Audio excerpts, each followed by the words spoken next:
Imagine 60,000 people chanting your name. You have trained for this single night your entire life. Then, in 11 minutes, your body forgets how to do the thing it has done since you were a child.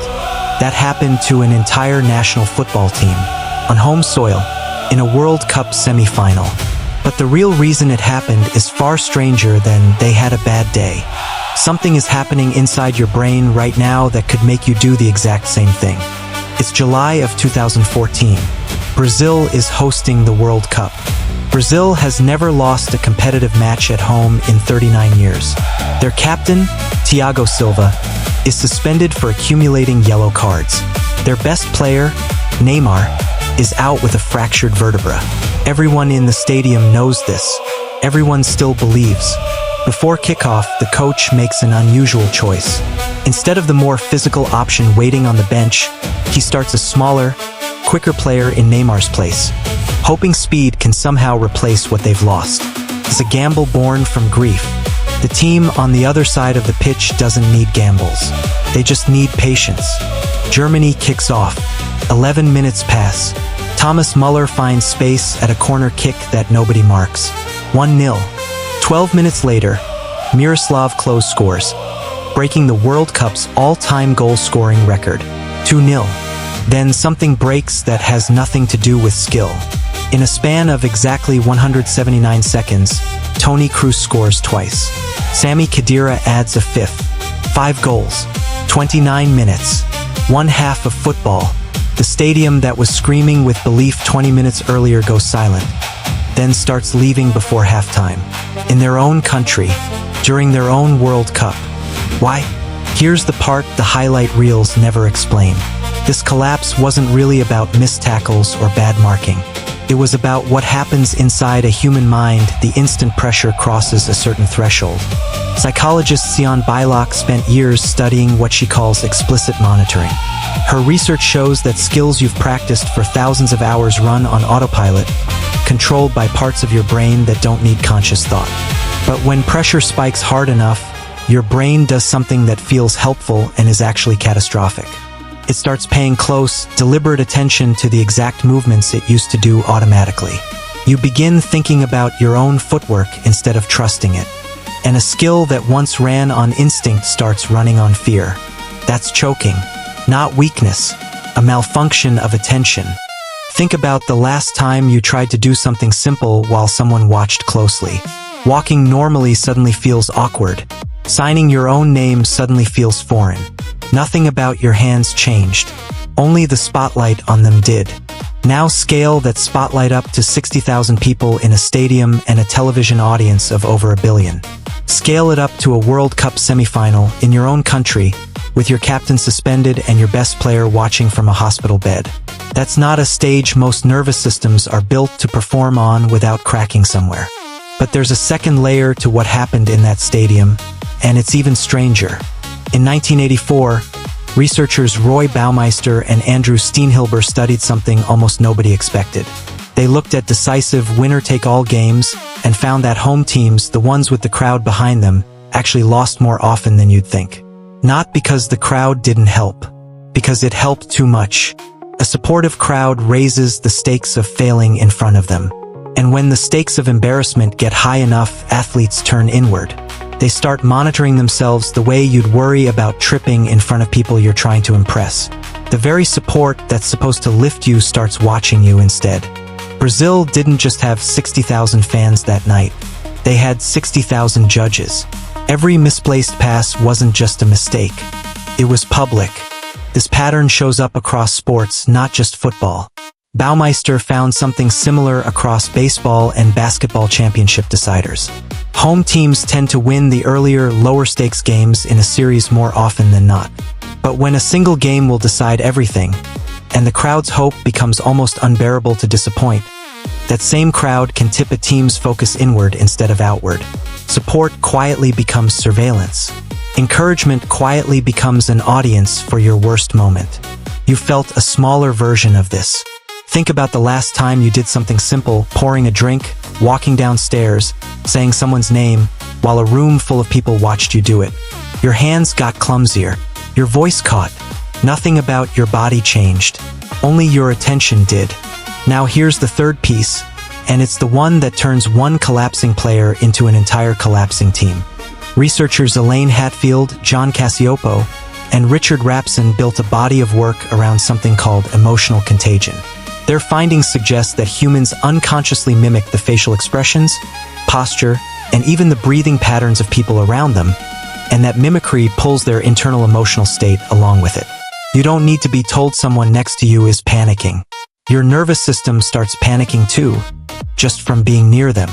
On a football pitch, that means panic doesn't stay contained to one player. It spreads player to player, the way a shiver moves through a crowd, until 11 individuals who were calm 10 minutes earlier are all making the same frantic, uncoordinated decisions at once. Watch the footage again. It isn't one man losing his composure. It's a wave. You've likely felt this in your own life without ever naming it. Walk into a room where one person is visibly anxious, and within minutes your own shoulders tense, your own breathing shortens, even though nothing has actually threatened you. A single stressed coworker can shift the mood of an entire office by lunchtime. A single calm person can do the opposite, slowing a tense room down just by staying steady. You are not immune to the emotional state of the people around you. You are built to catch it. Now put 11 professional athletes on a field, each one already fighting the internal battle of explicit monitoring, each one already feeling the crowd's judgment tighten around them, and then let one defensive mistake trigger visible panic in a teammate. That panic doesn't stay isolated. It transmits face to face, posture to posture, until the whole unit is moving with the same frantic, disorganized energy. Nobody called a meeting to decide to fall apart together. It happened at the speed of eye contact. By halftime, the score is 5-0. Germany's players later admitted there was no celebration in their locker room, only unease. They recognized what they were watching because 8 years earlier, hosting their own World Cup, they had lived through their own version of a home crowd turning from comfort into pressure. In the second half, Andre Skirl scores twice more, 7-0. Brazilian fans, in what became one of football's strangest moments, start applauding the other team. Not out of joy, out of something closer to shock processed as awe. Oscar scores a single, quiet goal in the final minute. 7-1. The final whistle blows on what is still, to this day, the largest defeat ever suffered by a World Cup host on home ground. Here's the twist almost nobody talks about. Brazil's players were not less skilled than they had been a week earlier, when they'd advanced through the tournament. Their technical ability didn't disappear overnight. What disappeared was their access to it. Buried under a mountain of self-monitoring, crowd pressure, and contagious panic, all stacking on top of each other in real time, in front of the entire world. This is not just a story about football. It's a story about what pressure actually does to a human nervous system, and it explains far more of your own life than you might expect. Think about the last high-stakes moment you actually cared about. A job interview, a first date, a presentation to people you respect. Did you perform worse the more you wanted it to go well? That's not a coincidence, and it's not a character flaw. It's the same mechanism that took down one of the most talented football teams on the planet. The moment you start watching yourself instead of simply doing the thing gets harder. The people around you can amplify that pressure without saying a word, just by being present and invested. And if you're in a group, panic in one person can quietly become panic in everyone, faster than any of you consciously notice. Coaches have started using this. Some elite teams now train under simulated crowd noise, deliberately manufactured pressure, so athletes' brains build tolerance to that self-monitoring spike before it ever matters. Sports psychologists work with performers the same way therapists work with public speakers, not by removing pressure, but by teaching the brain to keep running on instinct instead of switching over to conscious control. You can use a version of this yourself. The next time you feel your hands shaking before something that matters, that isn't fear of failing. That's your brain quietly ripping the wheel away from the parts of you that already know what to do. The skill is still there. The training is still there. The only thing standing between you and it is attention pointed the wrong direction.